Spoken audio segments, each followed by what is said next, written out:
O presidente dos Estados Unidos, Donald Trump, anunciou agora à noite que vai estender até o fim de abril o período em que os americanos devem ficar em casa. A gente vai ao vivo até Nova York com o correspondente Felipe Santana. Boa noite, Felipe. Essa é uma mudança de posicionamento de Trump em relação ao combate ao novo coronavírus, né? Isso, boa noite, Poliana, boa noite, Tadeu, boa noite a todos. O presidente americano disse agora há pouco que essas diretrizes de distanciamento social do governo federal vão durar até o dia 30 de abril. Ele tinha dito antes que queria reabrir o país na Páscoa, mas aí entrou em vários conflitos com autoridades da saúde e agora voltou atrás. Ou seja, até o dia 30 de abril, a recomendação é que os americanos fiquem em casa. Estão proibidos agrupamentos de mais de 10 pessoas, ou seja, bares, restaurantes, escolas, igrejas permanecerão fechados pelo menos até o dia 30 de abril.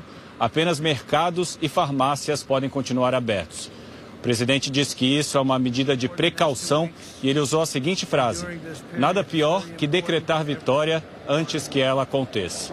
O presidente Donald Trump também anunciou que chegou hoje da China um avião com 80 toneladas de equipamentos hospitalares, como respiradores, máquinas e luvas. Os Estados Unidos estão enfrentando uma escassez de material. O presidente Donald Trump diz que vão colocar em vigor novas práticas, inclusive de esterilização de máscaras, para que elas possam ser usadas mais vezes. A gente ouve muito essa reclamação de médicos e enfermeiros aqui em Nova York, que é o epicentro da doença nos Estados Unidos. Em todo o país, já são quase 140 mil casos da Covid-19 e mais de 2.400 mortes.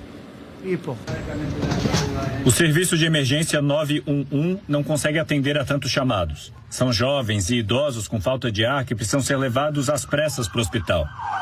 José Augusto Neves faz residência no hospital de Nova York. Estão recrutando alunos da faculdade, estão recrutando residente da pediatria, a UTI cirúrgica, os cirurgiões, cara, eles pararam de operar, e muito mais paciente grave do que na semana passada.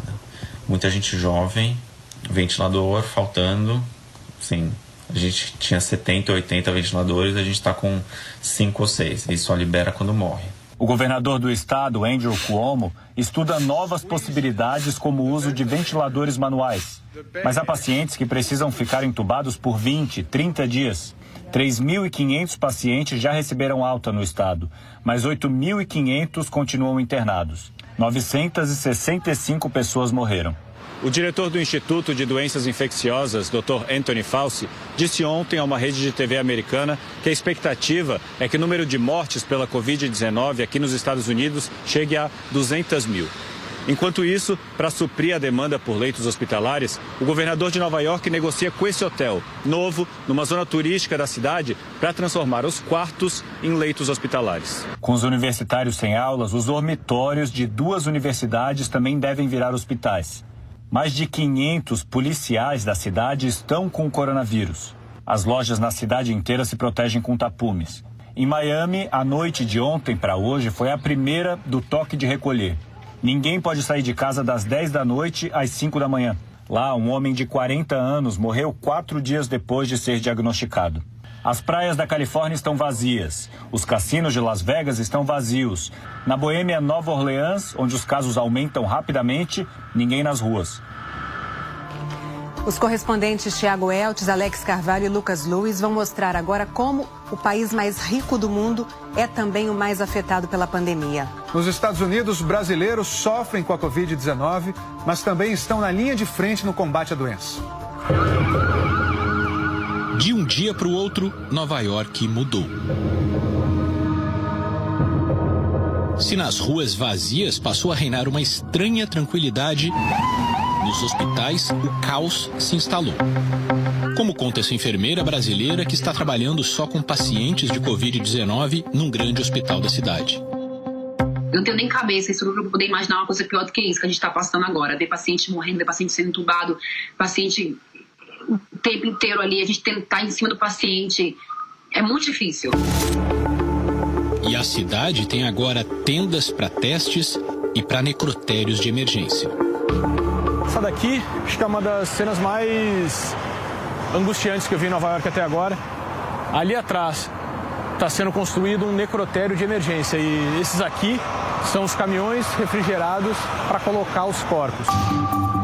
o número de mortes aumenta e depressa. De quinta para sexta foram 85 mortos, de sexta para sábado, 222. Nova York está montando uma estratégia de guerra para combater o vírus, com um navio hospital que chega amanhã e 8 hospitais de campanha, um deles nesse gigantesco centro de convenções no meio de Manhattan. Na segunda-feira, ele estava assim. Dentro dessas caixas, tudo o que é necessário para montar 1.000 leitos de hospital nos próximos dias em Nova York. E os equipamentos que estão aqui podem salvar a vida de milhares de pessoas.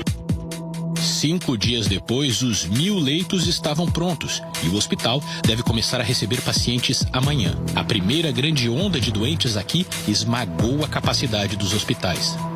O hospital está lavando as máscaras. No final do turno, a gente tem caixas que a gente joga lá dentro e o hospital vai esterilizar e vai devolver para a gente.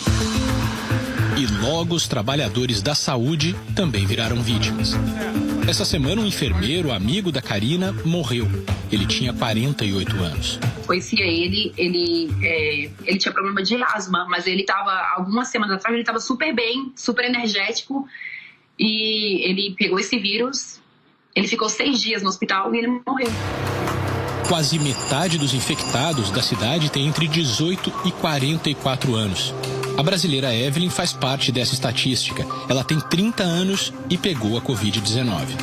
A dor de cabeça terrível. Eu já estava com febre e sentindo muito calafrio. Bastante calafrio. E já estava com o corpo todo doído. No hospital, os exames descartaram a gripe comum. Aí a médica que atendeu Evelyn avisou. E ela falou assim, olha, agora você está em quarentena aí dentro. E só vamos falar pelo telefone. Se você passar mal, se você precisar de alguma coisa, você avisa que vai alguém aí te ver. Evelyn acabou indo para casa depois que o teste de coronavírus deu positivo. Mas logo teria que voltar para o hospital. Uma das filhas, de 9 anos, apresentou sintomas da Covid-19. Como é que você tá, Emily? Você ficou doente? Sim. Ficou? O que você sentiu? Dor no cabeça e barriga. Emily ficou internada 4 dias. Ela não conseguia levantar, ela desmaiava. Toda vez que ela levantava a cabecinha assim dela, ela já caía para trás, ela não conseguia. Mãe e filha se recuperaram bem, mas agora o resto da família também está doente. Meu esposo também tá doente, e eu tenho certeza que é. E quando eu voltei do hospital na quinta-feira, a minha filha mais nova também estava com febre. Os sintomas deles são mais leves, então a orientação é ficar em casa e esperar. Mas nem todos têm a sorte de poder esperar. E se Nova York é o epicentro da epidemia nos Estados Unidos, esse hospital é o epicentro do epicentro. Esse daqui é o centro da crise na cidade de Nova York, o Hospital Elmhurst. Ele fica numa zona pobre do bairro do Queens, que é o mais atingido pelo coronavírus. Ele foi o primeiro a ficar superlotado, a ver a explosão de mortes, e é aqui que as pessoas têm esperado durante horas por um atendimento na fila do lado de fora. 13 pessoas morreram em uma única noite. Um caminhão refrigerado também foi usado como necrotério. Agora Trump usou uma lei de tempos de guerra para garantir que os estados tenham os equipamentos que mais precisam. A lei vai obrigar uma montadora de carros a fabricar respiradores. Ontem, um órgão federal de saúde emitiu uma orientação para que os moradores de 3 estados, Nova York, Nova Jersey e Connecticut, não saiam por 14 dias. Dos 50 estados americanos, pelo menos 25 estão sob recomendação de isolamento social. São 228 milhões de pessoas a quem os governos pedem que fiquem em casa. Num país que não tem acesso universal ao sistema de saúde, as áreas pobres são as que mais sofrem e ficam mais pobres por causa do vírus. Vivendo aqui há 3 anos, com mulher e 4 filhos, Milton é faxineiro. O pessoal tem que cancelar todo tipo de trabalho, porque devido a esse problema do coronavírus, ninguém está tendo acesso às casas com eles, justamente para não haver contato, né? Quanto tempo você não trabalha? Umas 3 semanas. Já chegou no momento de estar precisando de ajuda com comida? Olha, sim, porque as coisas dentro de casa, eu tenho 4 meninos em casa. Ele mora em Newark, em Nova Jersey, onde há uma grande comunidade de brasileiros e alguns deles se organizaram para ajudar quem está sem trabalho. Tá excelente, graças a Deus, velho. Isso aí você acha que segura a onda há quanto tempo? Tem coisa que dá para mais de 15 dias aí. A iniciativa foi do Rui, que é dono de uma empresa de construção e viu o desespero na cidade. Pessoas nos procurando diariamente, dezenas de pessoas, falando: Rui, por favor, me consegue um trabalho para eu poder comer? Me coloca na sua empresa de construção, que eu trabalho qualquer valor que você quiser me pagar, só que eu consiga comer. E não tem. Está tudo parado. Nova Jersey é hoje o segundo estado do país com mais casos e Newark, uma das cidades mais atingidas. Aqui em Newark, durante o dia, os moradores só podem sair para comprar comida ou por algum motivo médico. E à noite, tem toque de recolher controlado pela polícia. O Congresso aprovou e o presidente assinou um pacote de $2 trilhões de socorro à economia, com ajuda a diversos setores e cheques para desempregados, mas não para os imigrantes em situação ilegal. Grande número de pessoas não vão poder receber ajuda diretamente do governo. O cadastro da ONG da Solange já tem 92 famílias em Newark. Ela arrecada e distribui comida. Tem gente que também estava aqui e que perdeu o emprego agora. Que perdeu o emprego e que não tem condição, não tem uma reserva. No país todo, só na semana passada, mais de 3 milhões de pessoas entraram com pedido de seguro-desemprego.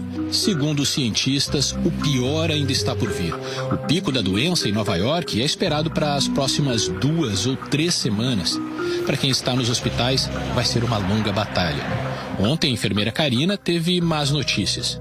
Colegas estão com a Covid-19 e depois de um turno de 12 horas de trabalho, ela não se sente bem. Eu acabei de descobrir que já tem 5 no meu andar que estão positivo. E agora eu tô me sentindo mal também, tô sentindo com dor de garganta, com dor no corpo. Tô checando minha temperatura aqui, provavelmente eu vou me testar hoje também. Mas eu acho que o mais difícil disso tudo, pra mim, depois de ter uma noite pesada, é ter que vir pra casa e não ter ninguém. Não ter minha filha aqui, eu tô sozinha no apartamento, tá longe dos amigos. Isso é muito triste. A gente, além de ser linha de frente, a gente tem que se isolar, né?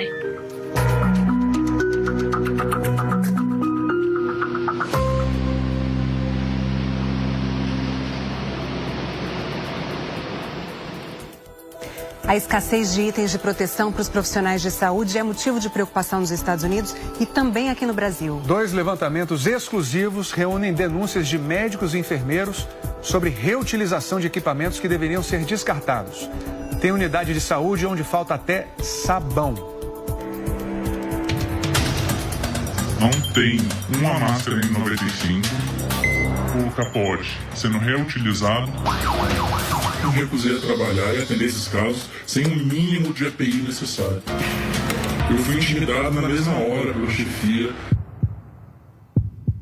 Esse capote ele é para proteção contra gotículas. Logo, ele precisa ser impermeável, certo? Não é nada impermeável. 2 médicos que trabalham comigo já confirmaram Covid positivo, apesar de estarmos usando as máscaras N95 que compramos por conta própria. São médicos, enfermeiros, profissionais de saúde com medo, trabalhando sem os equipamentos de proteção individual, os EPIs, essenciais para evitar a contaminação pelo novo coronavírus, ou usando material inadequado. O Fantástico teve acesso com exclusividade aos relatos colhidos pela Associação Médica Brasileira e pelo Conselho Federal de Enfermagem nas 2 últimas semanas. Ao todo, são quase 5.000 denúncias e elas vêm de profissionais de todos os estados do país. Para preservar os médicos e os enfermeiros, as vozes deles nos áudios e vídeos foram distorcidas nesta reportagem. E os relatos enviados por escrito serão narrados. Hospitais do Distrito Federal estão com falta de máscaras, álcool em gel e EPIs para lidar com o Covid-19. Os profissionais da saúde pedem socorro. Luvas escassas, quase nenhum avental impermeável. E N95, nenhuma. Estamos desesperados. Sem óculos, sem avental, sem touca. Às vezes não temos luvas de procedimentos. Às vezes não temos luvas cirúrgicas, às vezes até sem máscaras cirúrgicas. Há desabastecimento no país inteiro de forma generalizada, público e privado. A gente espera que a gente resolva rapidamente essa situação, uma mobilização urgente. Esses profissionais estão se infectando justamente pela falta dos equipamentos dos EPIs necessários? Eu creio que a grande maioria, sim. Não só pela falta do EPI, mas por falta também de treinamento, de capacitação. De acordo com a Anvisa, a Agência Nacional de Vigilância Sanitária, há medidas de prevenção e controle que devem ser adotadas pelos profissionais que estiverem a menos de 1 metro de pacientes com casos suspeitos ou confirmados de coronavírus. Isso inclui higiene das mãos com água e sabonete líquido ou preparação alcoólica a 70%, óculos de proteção ou protetor facial, máscara cirúrgica, avental e luvas. Não há disponibilização de aventais, álcool gel, máscaras cirúrgicas e máscaras N95 para procedimento com a liberação de aerossóis. Aerossóis são partículas bem pequenas, menores que as gotículas e liberadas em procedimentos mais invasivos, como a intubação. Esses aerossóis precisam de equipamento de proteção especializado, diferente do mais básico. Nestes casos, o profissional tem que usar gorro e máscara N95.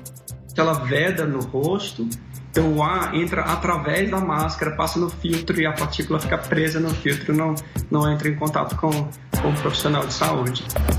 Mas entre o recomendado e a realidade, falta até o mais básico.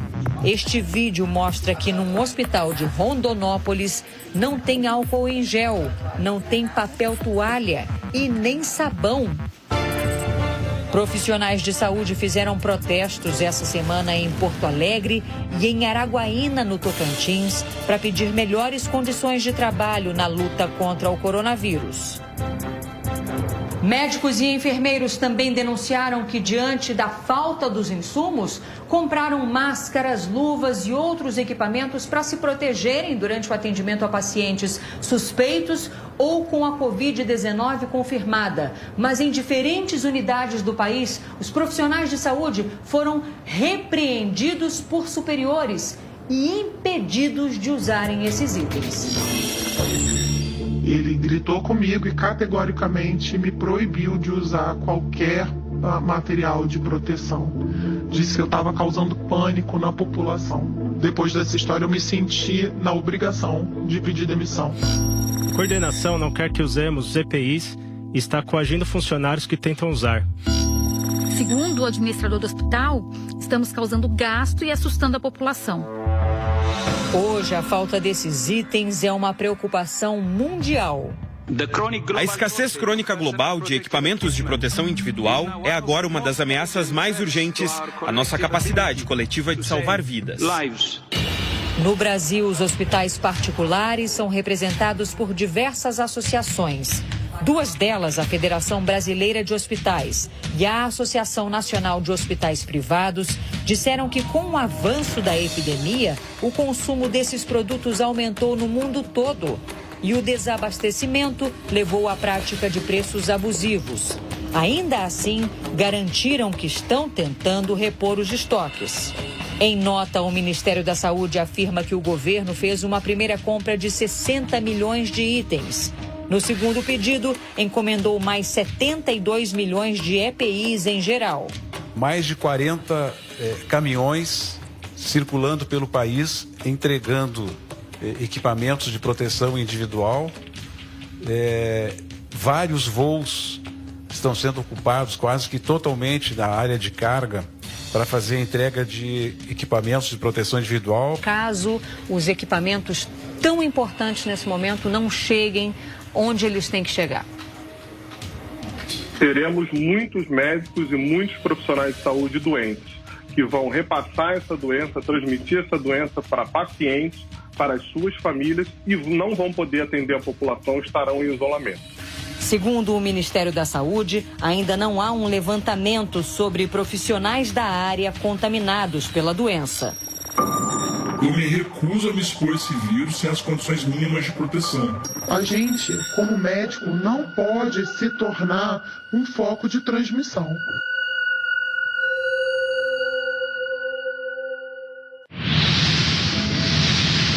É hoje o drama dos brasileiros que não conseguem voltar do exterior. É agora o diário de uma médica infectada pelo coronavírus. Olá, eu sou a Messia, eu sou pediatra aqui do estado de São Paulo, tenho 44 anos, exerço minha profissão há 20 anos. Eu tenho um filho de 9 e um outro filho de 1 ano e 1 mês. Hoje é dia 19 de março de 2020. Eu vinha me sentindo mal há uns 4 dias, dor de garganta, tosse, dor no corpo, muito intensa. E fui avaliada por um colega médico que achou por bem fazer um teste para coronavírus. O meu exame vai ficar pronto em 48 horas. Eu tô em casa. Desse processo todo, o que é mais doloroso, sem sombra de dúvida,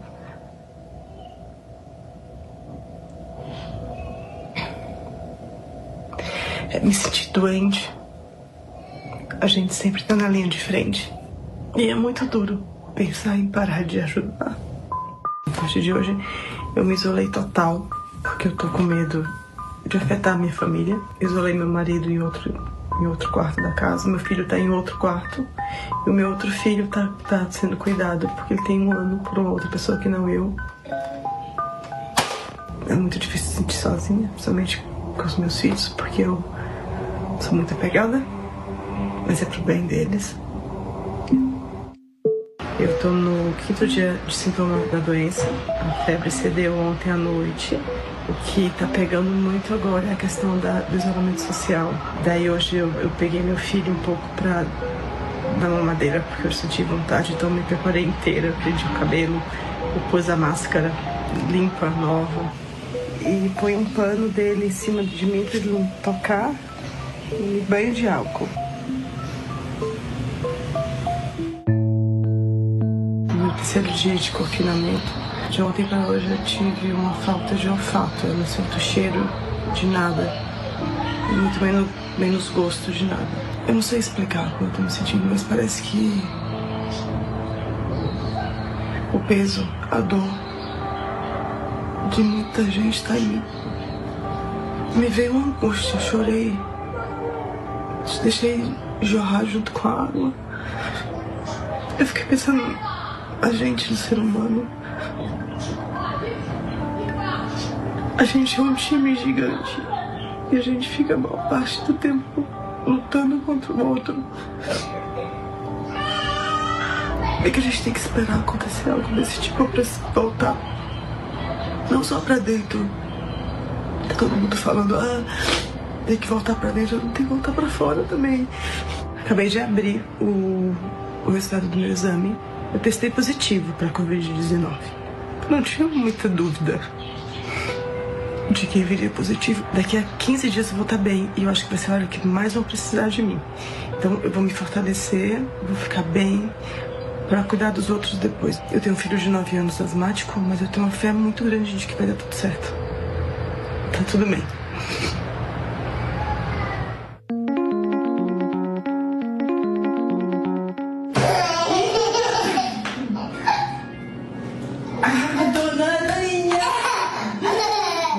Em casa tá uma coisa absurda, porque eu dispensei todo mundo, né? Eu não queria ser hipócrita de falar tudo isso, para as pessoas ficarem em casa e não ter alguém em casa me ajudando. O meu filho mais velho, que é um asmático, eu consegui deixar ele isolado em outra casa. Nós estamos eu, meu marido e meu filho pequeno, que é rígido, não tem nada. Meu marido começou a ter sintoma de ontem para hoje. O que você tá fazendo, amor? Dando minha aula. Então você é professor e a gente está aprendendo a lidar com essa nova rotina. Eu senti dor de cabeça e agora eu perdi o sentido do olfato. Mas de resto eu tô super bem. Tem outra coisa que tá brotando em mim de uma forma muito intensa. Eu tava muito acomodada. Eu trabalho com criança há quase 20 anos. Eu trabalhei com pesquisa boa parte da minha vida. Eu larguei por uma série de coisas.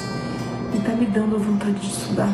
Estudar medicamento, ir pro laboratório, ver como é que se faz, sabe? Essa doença fez um efeito muito de renascimento em mim. Espero que esse efeito esteja chegando em outras pessoas também, porque tá me dando uma força muito grande para fazer coisas novas, para ajudar o outro, para melhorar como ser humano. Hoje é dia 24 de março. Eu tô bem. Os sintomas todos que eu tive, o único que persiste é a falta da possibilidade de sentir cheiro das coisas. O meu marido contraiu, mas ele teve uma doença muito leve, ele teve uma tosse, uma cefaleia que ficou por um dia só. O meu filho menor tá com rinorreia, narizinho escorrendo, e o meu filho mais velho tá em isolamento, também tá assintomático. Eu acho que vai ser mais uma jornada, uma estrada até as pessoas se darem conta do que está acontecendo de verdade. Esse canal que eu tô tendo pode não chegar a lugar nenhum. Eu não sei o que eu tô falando, mas tá me ajudando no meu processo de cura. Obrigada por me ajudar. E eu quero retribuir isso ajudando também. Que marcas a Covid-19 deixa no corpo e no emocional dos pacientes? O Dr. Drauzio Varela conversou com pessoas que estão curadas da doença. Só quando ouviu que poderia voltar para casa é que Ana entendeu. Finalmente havia se livrado do novo coronavírus. Eu sou mãe, eu tenho 3 filhos, eu estava 30 dias sem vê-los, né? Estar em casa foi a consolidação, assim, da cura. Mas até esse dia, ela passou por momentos de muita angústia e aflição. Eu cheguei a achar que eu ia morrer, assim, porque como eu não tinha uma melhora, a melhora ela é muito lenta, eu pensei, né, eu vou morrer. Foi numa viagem para a Itália que Ana foi infectada. Ainda na viagem de volta, ela começou a sentir os primeiros sintomas. Mesmo morando em Maceió, decidiu ficar em São Paulo, onde fez uma escala. Isso no dia 3 de março. Quando eu saí da Itália, eu estava com um pouco de febre, e dor de garganta. Eu faria os testes, dando negativo, eu seguiria. A possibilidade de eu ter o corona naquela época, pra gente, era muito distante. O teste deu positivo. Os sintomas pioraram e ela acabou internada num hospital. O que foi pior, assim, nesse período? Quando é que você se sentiu pior? O pior foi quando eu fui para a UTI. Foram, de fato, os piores dias, porque eu tossia demais e a falta de ar também, né? Muitos dos que adquiriram o vírus e agora estão bem dizem que a sensação é de afogamento. Após bocejar, já doía o pulmão. Ia subir a escada, começar a cansar mais, eu mantinha a febre, começou a ter dor de cabeça. Austelino pegou o vírus provavelmente durante um atendimento. Ele é médico e tem 56 anos. Na semana passada, ele apareceu aqui no Fantástico em um vídeo que fez enquanto estava internado. Aí fui evoluindo na UTI. Comecei com oxigênio, aí foi melhorando. Aí nos últimos 3 dias eu comecei a ter mais febre.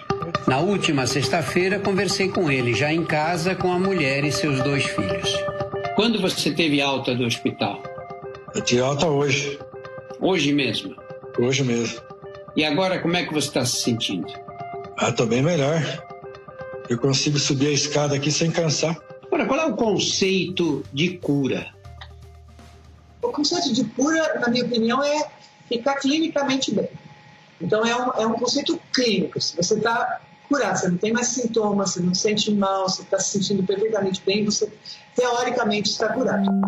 Um levantamento da Universidade Johns Hopkins, nos Estados Unidos, indicava que até ontem, 662 mil pessoas em todo o mundo tinham contraído o vírus da Covid-19. Destas, pelo menos 139 mil estariam curadas, mas são números provavelmente subestimados.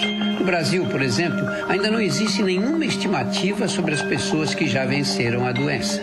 As pessoas que pegaram o vírus e estão bem costumam fazer, quanto tempo eu devo esperar para abraçar as pessoas de quem eu gosto? Mesmo que você volte à vida normal, eu não ficaria abraçando a avó, eu não estaria abraçando todo mundo. Essa é uma coisa que é evitável. Eu não vejo por que a gente deva, sem saber o que exatamente os riscos, eu acho que não precisa voltar abraçando as pessoas.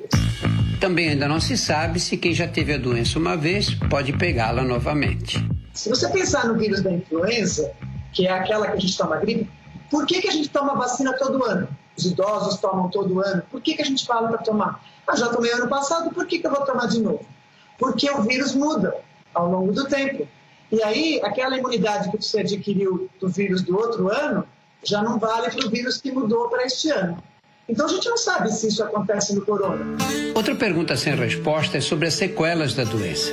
O músico Di Ferreiro torce para que sejam completamente irreversíveis. Durante a pior fase da Covid-19, ele não conseguia nem cantar.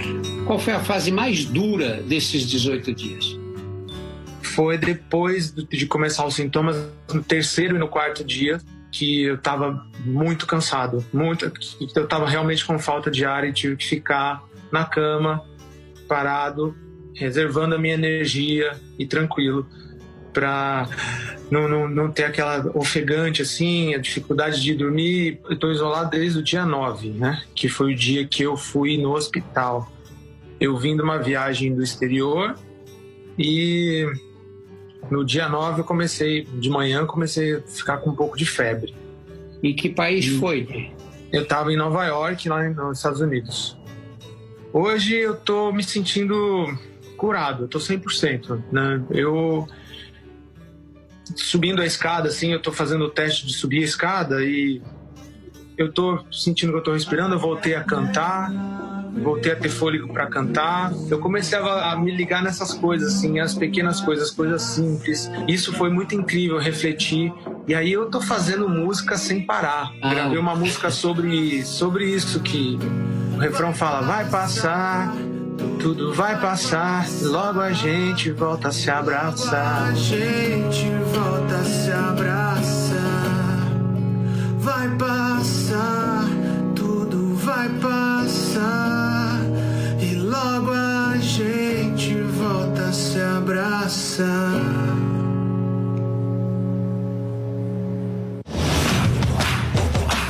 No próximo bloco, a corrida para construir hospitais a toque de caixa em todo o país. E o resultado catastrófico da demora em reconhecer a pandemia. No mesmo dia em que a Itália inteira entrava em quarentena, a Espanha permitiu uma manifestação de 200 mil pessoas.